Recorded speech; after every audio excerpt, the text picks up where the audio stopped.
Jung split with Freud on the issue of the Oedipal story as the fundamental myth of humankind, and on the issue of the validity of the religious viewpoint. And Jung came down heavily on the side of the validity of the religious viewpoint. And he established that in a book called Symbols of Transformation, which was written in 1914. And that's the book that produced the permanent split with Freud. And that book, I would say that book's actually been written 3 times. It was written as 4 times, written as Symbols of Transformation, which Jung extensively revised when he was old. And then it was rewritten, in a sense, by a student of Jung's called Erich Neumann, who's also someone I would really recommend. Erich Neumann, I think, is Jung's greatest student. And he wrote 2 books. He wrote one called The Origins and History of Consciousness, which is a description of the development of consciousness out of unconsciousness, using the hero myth as an interpretive skeleton. So Neumann viewed the hero myth as the dramatized story of the emergence of human consciousness out of the surrounding unconsciousness in which it was embedded. The struggle for consciousness, the struggle of consciousness upward towards the light, like a lotus flower struggles up through the muck and the water to lay itself on the surface of the water and bloom and reveal the Buddha, which is, of course, what the lotus flower does from a symbolic perspective. And for Neumann, the hero's story was the story of the successful development of consciousness. And The Origins of Consciousness, The Origins and History of Consciousness is a great book. Interestingly, Camille Paglia read The Origins and History of Consciousness. She's one of the few mainstream intellectuals that I've ever encountered who read that and commented on it. And she believed that it would be sufficient antidote to postmodern denigration of literature. She thought it was that powerful a work, and I believe that. I think it's a remarkable book. Carl Jung wrote the foreword to that book, and he said in the foreword that it was the book that he wished he would have written. So it's sort of like Jung, he wrote, I don't remember how many volumes, dozens of very thick, difficult volumes. It was like Neumann was able to distill those into a single volume statement. And so I would also say, if you're interested in Jung, the best book to read is The Origins and History of Consciousness. It's the best intro into the Jungian world. So Jung's very difficult to understand. It requires a real shift of perspective in order to understand what he's talking about. And Neumann wrote another book called The Great Mother, which is a little bit more specialized in some sense, but it's also extremely interesting because it fleshes out the archetype of chaos and its representation as feminine. It's a brilliant book as well, and highly worth reading, both those books. Anyways, Jung was a very strange person and a visionary, and so that's kept him outside of the academic realm almost entirely. I mean, I was constantly warned as an undergraduate and then a graduate student and then a professor against ever talking about Jung in any way whatsoever. When I went on the job market, when I was at McGill, when I had graduated from McGill, I had done my scientific research on alcoholism, and I had a fairly lengthy publication record that was pure empirical research and really neurophysiological research into the pharmacology of alcoholism.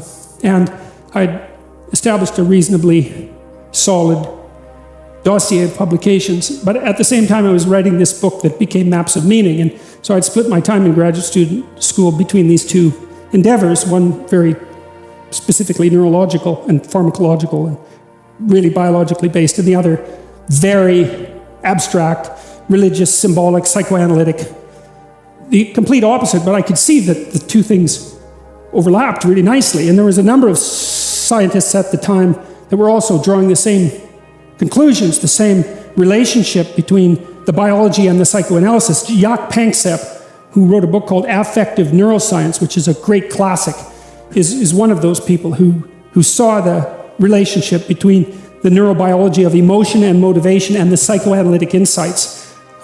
Never became a mainstream view, but I think it's too complex. I think that bridging the gap between the biology and the symbolic is too much for people, generally speaking. You know, it was certainly virtually too much for me because I got quite ill when I was a graduate student.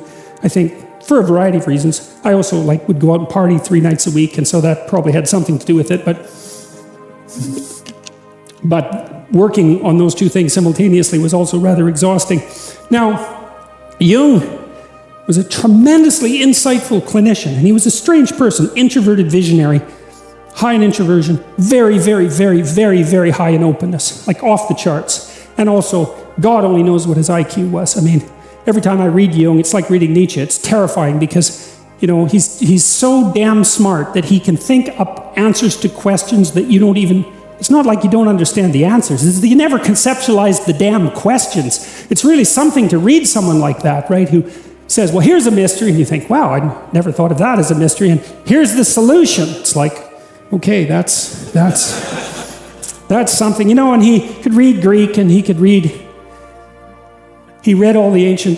read a very large variety of ancient languages and was very familiar with the entire corpus of astrological thought and of alchemical thought and of classic literature and biblical stories, and educated in a way that no one is educated now.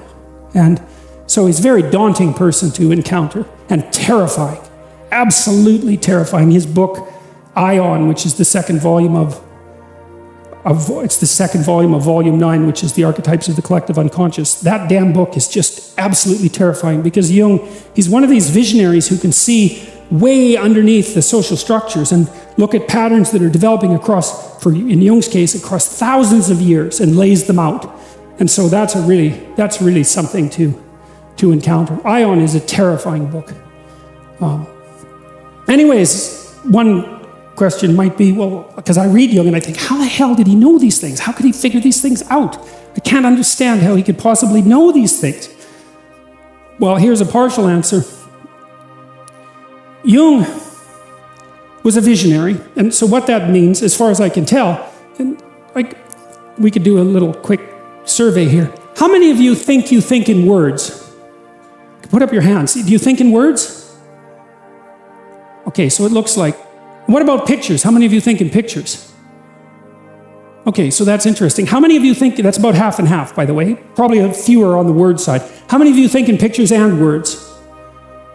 Okay, and so, all right, so it was roughly a third in each category, but that's also something that I really haven't encountered any research on from the neuropsychological perspective. It's like, well, do you think in pictures or do you think in words? And is that actually a reliable distinction? I think in words most of the time, but I can think in pictures. Like if I'm trying to build something, I can think in pictures almost instantaneously, but it isn't my natural mode of thinking. I'm hyperverbal, and so my natural mode of thinking is to think everything through in words. But I know my wife isn't like that. She thinks in images and then has to translate them into words. And so, anyways, Jung was very literate, and he could really think in words, but he could really think in images. Also, talking to my wife quite extensively, the intensity of her visualization vastly exceeds mine. So, for example, if I close my eyes and I try to imagine the crowd in front of me, it's pretty low resolution and vague, and not brilliantly colored and vivid. It's like I'm seeing through a glass darkly, let's say. I can't bring images to mind with spectacular clarity, but my wife is very good at that, and Jung seemed to be absolutely a genius at that kind of thinking. And he had a lot of visionaries in his family history as well, so I don't know to what degree there's a hereditary component of that, and I don't know to what degree that's actually like a neurological specialization. I presume it would be associated with the trait openness distinguishes itself, differentiates itself into interest in ideas and interest in aesthetics. And my suspicion is that the people who are more interested in aesthetics are the visionary types, the ones that think in images. Anyways, Jung could really think in images, and he could imagine beings. And he's a visionary thinker.